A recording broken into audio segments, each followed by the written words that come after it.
Welcome to our channel. Today's story is about a young black lady who was fired from her job by her white boss because they believed she didn't deserve to work there. Then years later she came back and bought the same company that fired her. Before we dive in, make sure to hit the like button, subscribe to our channel, and tell us in the comments where you are watching from. Your support helps you keep bringing you interesting stories that deserves to be heard. Now, let's get into the story. They laughed when she first walked in, not because she was unqualified, not because she was late, not because she stumbled over her words. They laughed because she was a black woman applying for a role they thought she had no business even dreaming of. Janelle Harrington, 25 years old, fresh out of grad school, black curls pressed back into a tight bun navy suit, thrifted heels scuffed, but clean stood in the lobby of Sutton Associates, a century-old consulting firm built by old money and bolstered by quiet exclusion. The receptionist had barely looked up, just nodded toward the waiting area, her eyes saying more than her mouth ever would. Janelle had worked 3 jobs to pay for her MBA. She studied under fluorescent lights in the back room of the diner she waitressed in, graduated top of her class, while her mother battled stage for cancer and still never missed a single visit. She didn't come from wealth. She came from grit, and she carried that grit like armor. But grit couldn't stop the cold when she stepped into that interview room and found herself face to face with 5 white men in tailored suits, none of whom bothered to stand when she entered. They asked questions with smirks on their faces, as if it were a joke, as if letting her in the building was already charity. One leaned forward, fingers steepled, and asked, "So, what makes you think you can fit in here, Miss Harrington?" She smiled and flinched. She never flinched. "I'm not here to fit in," she said. "I'm here to add value." Silence, then chuckles and scribbled notes. She left that interview, unsure whether she had impressed them or insulted them, but a week later the call came. She was hired as a junior analyst, one of only 2 black employees in the entire firm, and the only black woman. At first, she tried to play by their rules, quiet, compliant, never late, always agreeable. She overperformed, brought in accounts bigger than her title deserved, worked weekends without complaint, but it didn't matter. Her reports were too ambitious, her suggestions too aggressive, her tone too confident. Still she endured. She smiled through it all until the day she didn't. It happened in a boardroom on the 15th floor. She had just presented a strategy that could save the firm's biggest client from collapse, detailed research, airtight data. But before the room could even process, its senior partner, Russell Crane, interrupted. "I think we'll let someone more seasoned take it from here," he said, nodding at a man who had only been hired 3 months ago. Janelle blinked stunned. She opened her mouth to respond, but Russell kept going. "Besides this type of analysis, it's just not your lane, Janelle. You're more support." The room went quiet. No one defended her. No one spoke at all, just silence and the subtle shuffle of white men reclaiming their space. She left that day with her dignity barely intact and a storm brewing in her chest. She took the weekend to cry, to scream, to break a plate in her tiny kitchen.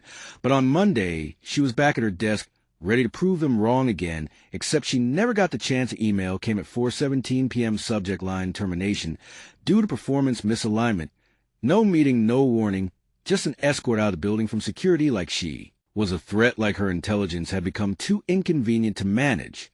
They fired her like she was disposable, like her dreams were a toy they could take back without notice. She stood outside the building, clutching a cardboard box, watching the glass doors shut behind her, the same ones she had walked through full hope just 2 years earlier. And in that moment, Janelle made a vow not to get revenge, not to plead for her job back, but to build something so powerful they would never be able to ignore her again. She started small. She used the severance to pay for a website, bought a secondhand laptop, started consulting for small black-owned businesses, offering strategies that big firms like Sutton overlooked. Within a year, she built a portfolio of clients, most of whom came from word-of-mouth recommendations. Her methods were bold, data-driven, and unapologetically community-centered. Her name started showing up in local business journals, then national ones. She hired a team, mostly women, mostly people of color, people who've been told no one too many times and wanted to build yes together. She called the firm Harrington Strategies, and within 3 years it was outperforming firms 5 times its size. Her company secured a contract with a Fortune 100 tech company, beating out none other than Sutton and Associates. The irony didn't escape her, but she said nothing yet, until the day her assistant walked into her office with a smirk. "You're going to want to see this," she said, and placed a file on her desk. Inside was a confidential memo. Sutton and Associates were in financial trouble, bad trouble, mismanagement, layoffs, hemorrhaging clients.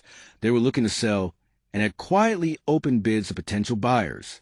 Janelle stared at the memo for a long time, then picked up her phone, made 3 calls, and within 2 weeks, she walked into the same building that had once discarded her, but this time not with a resume with a briefcase and a purchase agreement signed in full. The acquisition stunned the industry. Headlines lit up black-owned firm buys, century-old white-run consultancy. In shocking deal, Janelle didn't hold a press conference. She didn't gloat.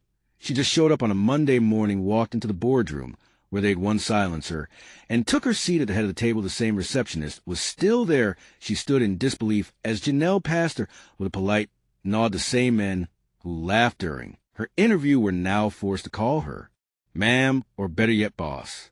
On her first day, she held a company-wide meeting. She stood before the entire staff and told them her story, not out of pettiness, but transparency.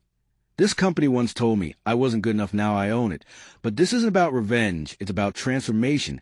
It's about proving that leadership doesn't look one way. It's about creating a culture where no one has to walk on eggshells just to be seen. She implemented new hiring policies, mentorship programs, community reinvestments. She fired 3 of the senior partners who had built a culture of exclusion and promoted a team of diverse talent who had long been overlooked. And within a year, the company rebounded stronger than ever. Clients returned under her leadership, investors gained trust, and former critics began citing her as a case study in visionary leadership. One afternoon, during a speaking engagement at Howard University, a student asked, "How did you keep going after they fired you?" Janelle paused, looked out at the room full of young, hopeful faces. "Because I knew their opinion wasn't my destiny. Because sometimes being underestimated is the best motivation. Because I refuse to let their no be my final answer." Face built for her, not against her. Because Janelle Harrington wasn't just told she'd never make it, she was shown every step of the way, but she didn't fold, she rose. And when the time came, she didn't just rise alone, she built a ladder so others could follow. And that's how the girl they once laughed at walked back into the company that fired her and sat at the top of the empire they never imagined she could build. Thanks for watching. Don't forget to like, share, and subscribe to our channel. Stay blessed.